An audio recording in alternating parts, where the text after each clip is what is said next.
Hi there, Laura Brandenburg from Bridging the Gap, and I'm doing a bit of a test to see how to live stream to YouTube from Zoom.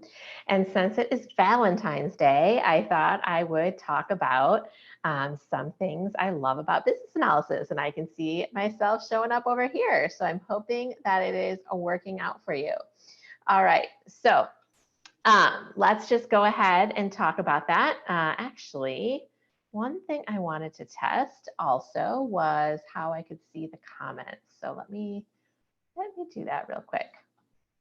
Let's see. Um, let's see. Two are watching now. Awesome. Well, if you are watching, I would love for you to leave me a comment so that I can kind of test these things out. And I'm here to share good content with you too. So, Valentine's Day, things that we love about business analysis.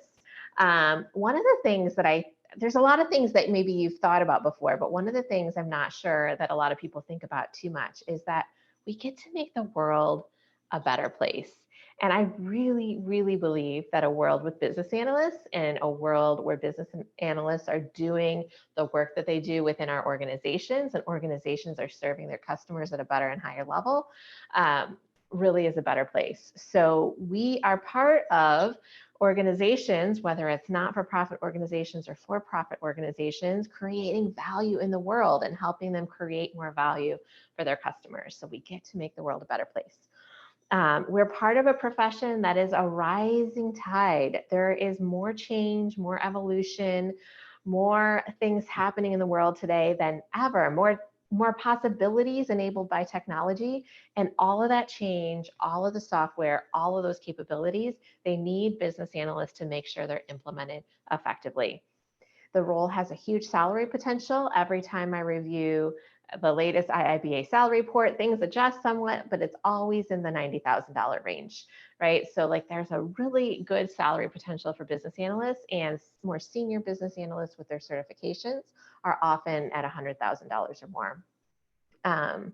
Finally, you don't have to be super techie, right? So it's great for people who have an analytical mind. Like I have a very analytical, problem solving, logical mind, but I don't know how to code. I don't want to learn kind of the nuances and details of that. And so you can be successful by understanding the possibilities enabled by technology and how to structure a process and how to structure a solution to a business problem without actually being super techie.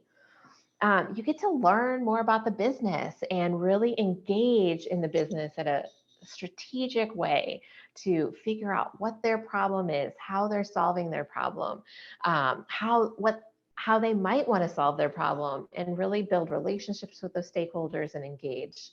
And then finally, there's a mix in business analysis that I think speaks to a lot of people, these people who do well in the role. And it's the mix of communication and problem solving. So it's not a just sit at your desk all day and like code or write documentation, though there is that level of like personal work and needing to have focused time to do your best analysis. It's also very communicative. So you're about collaborating with stakeholders, having meetings, facilitating discussions.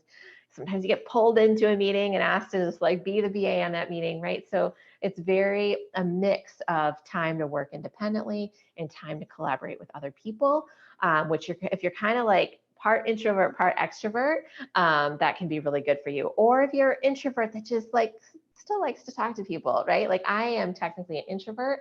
I get built up by, my energy gets built up by being on my own or with just me and my husband or me and my family and journaling and introspection. But I like to do things like this, and I like to also have connection with people. It's just that my energy gets built up when I'm alone. So if I was in a role where I had to be on in meetings like 6 to 8 hours a day, that would not work for me. I need that also focused downtime where I can just sit and concentrate and do my best work. Okay, so if this sounds like something that you would like, I'm just going to hit refresh here to see if I can see any comments, because I would really love to see how this works. If you are watching, please leave me a comment. I'm just trying to try out how this technology works, because we're going to actually be running a really major coaching session on Tuesday using this technology, and I wanted to make sure I had everything set up and it works really well. So if you are like me and love business analysis and want to learn more, I am offering a free launch workshop right now, a free online workshop called Launch Your Business Analyst Career. And so I'm going to go ahead and put the link to that in the comments. And I will stick around just for a second to see if there are any questions. Okay. The link is in the comments, and I hope that this worked. I'm going to go check and make sure that it did. And if you are watching, thank you for watching. Feel free to leave a comment below with any questions that you might have. And I just want to thank you for being here. Thank you for being part of what we do at Bridging the Gap. And if you'd like to join that free workshop, I would love to help you take things to the next level if you are really interested in cultivating your love for business analysts. And have a great Valentine's Day. Talk to y'all later. Bye.